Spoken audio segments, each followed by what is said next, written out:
Bayangin kamu kerja seharian di ladang, panas-panasan, lapar, capek, tapi semua hasil kerja kamu bukan buat kamu. Semua diambil buat pemerintah, buat penjajah, maupun buat negara. Itulah awal mula sejarah pajak di Indonesia. Hari ini kita kenal Cortex, tapi sebelum itu semua, pajak di Indonesia punya sejarah yang panjang dan kadang kelam. Sistem ini udah ada sejak zaman kita belum merdeka, bahkan sejak zaman VOC. Dan sekarang kita lagi masuk babak baru. Babak yang katanya modern, digital, efisien. Tapi, apa betul lebih adil? Atau ini cuma cara baru untuk mengambil lebih banyak dari rakyat kecil? Yuk sini aku ceritain.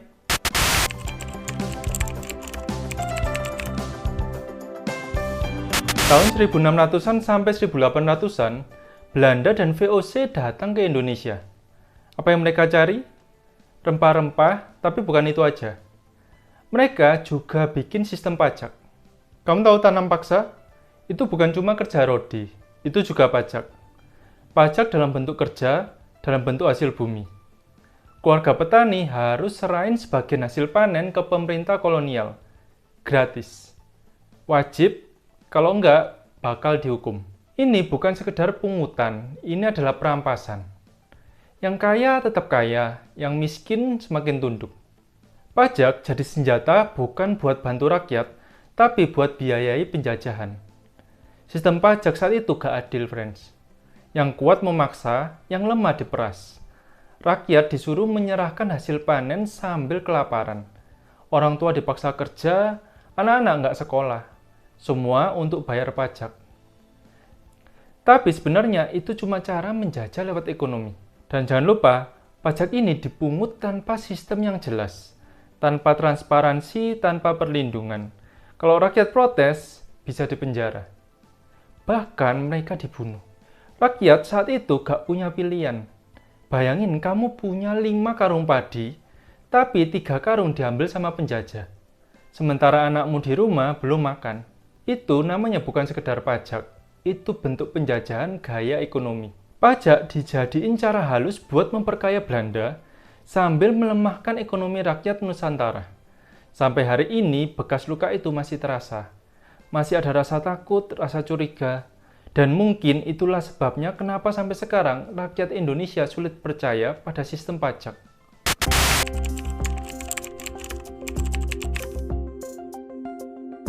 Setelah merdeka, Indonesia mulai bangun sistem pajaknya sendiri. Tapi sistem belum kokoh, rakyat belum ngerti, pemerintah masih cari arah.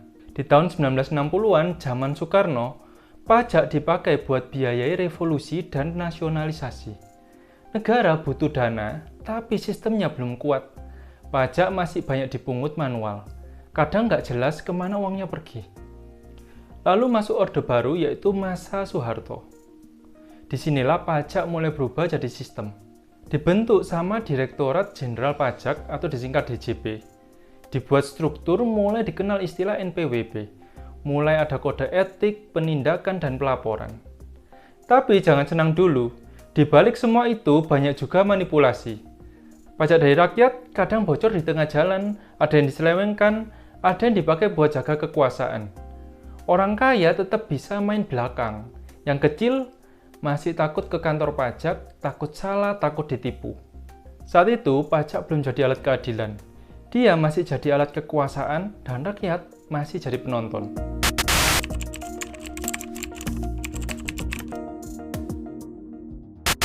Setelah Soeharto jatuh, semua sistem diperbaiki. Kita masuk era baru. Semua sektor dibuka, diawasi, dan diperbarui, termasuk pajak. Dibuatlah reformasi besar-besaran, mulai dari SDM, teknologi, hingga prosedur. Di tahun 2000-an, e-filing diperkenalkan. Pelaporan jadi lebih digital, gak harus datang ke kantor pajak, tapi tetap gak semua rakyat ngerti cara pakainya. Di sisi lain, gaji pegawai pajak mulai dinaikkan. Tujuannya biar nggak main belakang. Tapi tetap aja kasus Gayus Tambunan jadi contoh bahwa sistem masih bisa dibobol dari dalam. Bahasa pajak juga tetap susah, banyak istilah teknis, banyak kode, banyak pasal, yang buat rakyat kecil jadi bingung. Yang ngerti ya orang pajak sendiri dan konsultan. Dan disinilah korteks mulai dibangun. Pelan-pelan, diam-diam, tapi pasti. Tapi meskipun sudah pakai sistem digital, tetap aja banyak keluhan. Kadang server down, kadang error, kadang data nggak sinkron. Dan yang kena marah, ya petugas lapangan. Padahal masalahnya dari sistem pusat. Reformasi pajak itu penting, tapi reformasi harusnya dimulai dari pemahaman, bukan pemaksaan.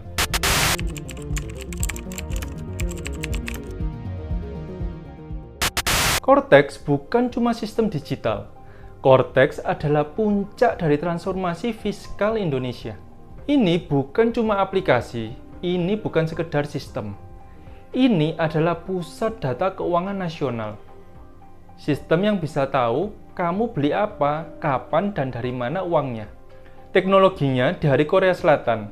Namanya mirip NTS, sistem pajak digital terbaik di Asia. Tapi bedanya di Indonesia, rakyat belum sepenuhnya siap. Cortex bisa bantu pemerintah deteksi penggelapan pajak, tapi juga bisa bikin rakyat kecil ketakutan. Bayangin, kamu jualan kecil-kecilan, lalu tiba-tiba dapat surat dari pajak. Padahal kamu nggak ngerti cara lapor, nggak ngerti soal PPN, nggak ngerti istilah pajak final atau non-final. Dan sistem ini nggak nunggu kamu ngerti. Dia langsung berjalan, cepat, otomatis, tanpa kompromi. Ini bukan perubahan teknis, ini perubahan paradigma. Dan yang nggak siap, bisa tenggelam.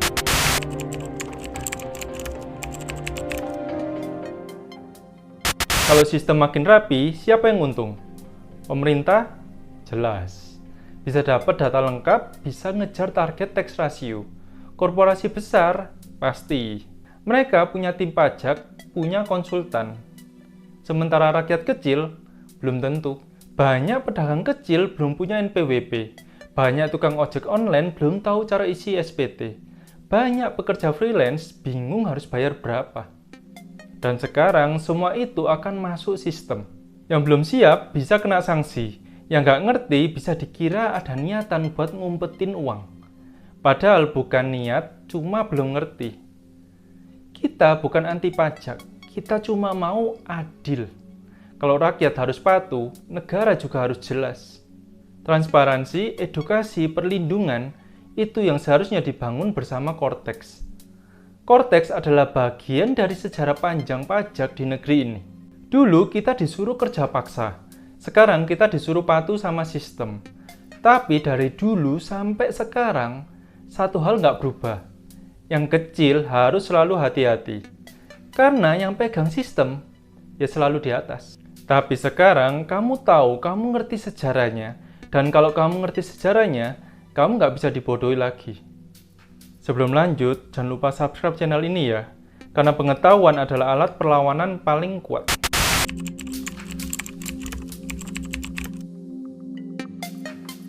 Kita pernah lihat kasus Gayus Tambunan. Seorang pegawai pajak yang bisa keliling dunia saat rakyat bayar pajak. Itu bukan cuma skandal, itu luka lama. Rakyat disuruh patuh, tapi sistemnya bocor dari dalam. Lalu sekarang sistem diperkuat, tapi edukasi ke rakyat masih kurang. Kita ambil contoh, ojek online misalnya. Mereka kerja siang sampai malam, kadang dapat 100.000, kadang cuma 30.000. Sekarang mereka harus isi SPT, harus tahu PPh final, harus ngerti Cortex. Pertanyaannya, siapa yang dampingi mereka?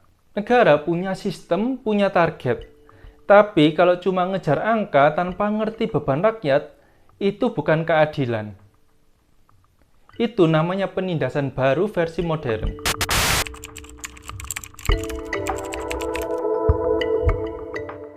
Pajak bukan cuma soal aturan, pajak itu soal kepercayaan. Kalau rakyat tahu pajaknya dipakai buat pendidikan, kesehatan, jalan, dan subsidi, mereka nggak akan keberatan bayar. Tapi kalau tiap hari lihat korupsi, lihat pejabat pamer harta, lihat sistem rumit, siapa yang mau percaya? Cortex bisa jadi sistem paling kuat. Tapi kalau nggak disertai kepercayaan, dia tuh cuma jadi alat pemaksa. Negara boleh punya data, tapi jangan lupa, rakyat punya suara. Dan kalau suara rakyat makin marah, sejarah bisa berulang. Karena setiap sistem, sekuat apapun, bisa runtuh kalau rakyat berhenti percaya.